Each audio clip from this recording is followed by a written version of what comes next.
the end of May is when we first received notice of pending water curtailments. At that point, the writing was on the wall for us and that we wouldn't make it through the entire season with our water right. So we immediately cut our any new plant outs that we were planning for the late summer or fall.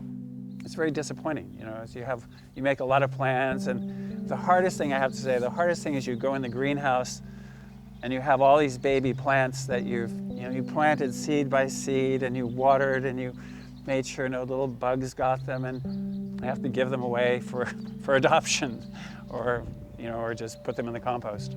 So that's been in the grand scale of things, it's not the saddest thing in the world, but if you're a farmer, it is, because that's what we do. Our water was officially shut off at the beginning of August, and so at this point, we're just harvesting getting our last harvest off of crops that we previously had in the ground that were on drip irrigation. What I observed in this drought year is that many growers decided to fallow fields that they had previously planned to plant with annual crops. So when we say annual crops, we think of vegetables that are, or fruits that are going to be in a field for 1 year. And the decision was made in order to use the water that was allocated to keep the perennial plantings that they have alive. So the perennial plantings would be crops that are going to be on a space or in soils for many years. So, you can think of the nut trees, fruit trees, grapevines, like these types of crops are perennial crops. So they're in the ground and they're a financial investment, because when a grower plants these perennial crops, there's a plan that they're going to be producing for many, many years. The annual crops that we decided we would nurse onto harvest would be things like our dry beans, which require a minimal amount of water, storage potatoes, tomatoes. Our tomatoes are in black plastic, which helps a lot with moisture retention. And then our perennials, things like our blackberries. We're getting our last harvest of our blackberries today. We've almost made it through what we would consider the entire blackberry season. It's probably getting cut a little bit short because of the heat wave we just had without being able to irrigate them. But a lot of those deep-rooted perennials we're hoping will survive the rest of the dry season and be ready for us next year.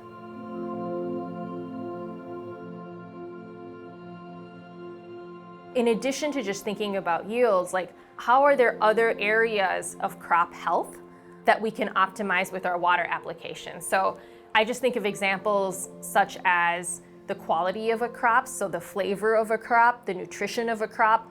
All of these can be impacted by its irrigation, and sometimes you can actually enhance some of these qualities by withholding water at key moments. So that's what I mean when I say optimizing irrigation.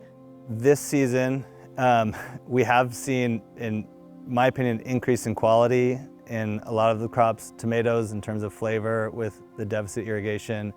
Also in the peaches in the orchard, we've had a great crop, very delicious, super flavor packed.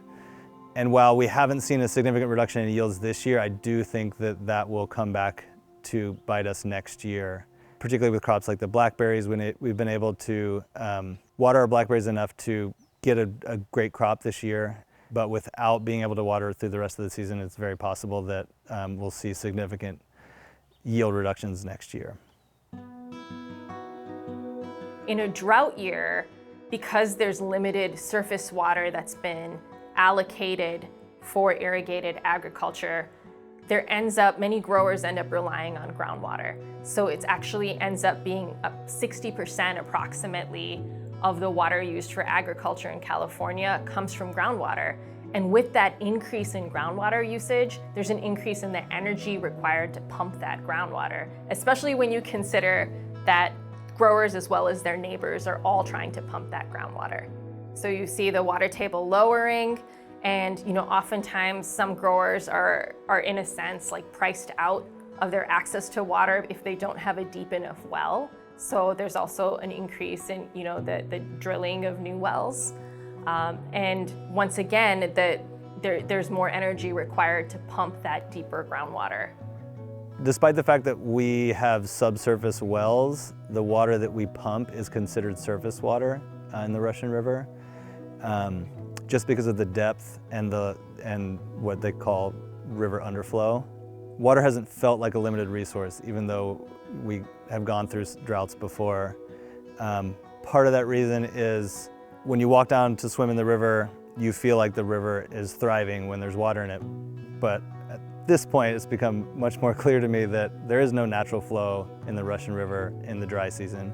It's all supported by water that's stored in Lake Mendocino, and that water is essentially spoken for through appropriative rights from municipalities and private landholders, agriculture. We really now are having to think about our production, what our production goals are, and then how much water we really need to use to achieve those goals. And then not just that, but what water we're using when. I think the thing that ties us all together is that we're really trying to farm in harmony with the land as much as possible, which is why I think after the initial shock of the abruptness of the water shutoff notice, really we've all accepted that it's the right thing to do for our river, which is struggling the most. What I see us doing is actually trying to move more of our production into the shoulder seasons and into the winter, and depending less on such a huge bounty in the dry season. I think we all have become accustomed to big bountiful harvests in August and September and October, and we're realizing it's not just because of the drought, but because of wildfire season, that it's become unrealistic for us to depend on that much revenue in August and September and October. And then the crops that we will focus on in the summer will be the more drought tolerant, but also perhaps crops that require less labor, things that are more mechanized, larger quantities, larger volumes. So we're just readjusting our expectations for the farm, and our whole production plan is shifting more into the winter and into the shoulder seasons.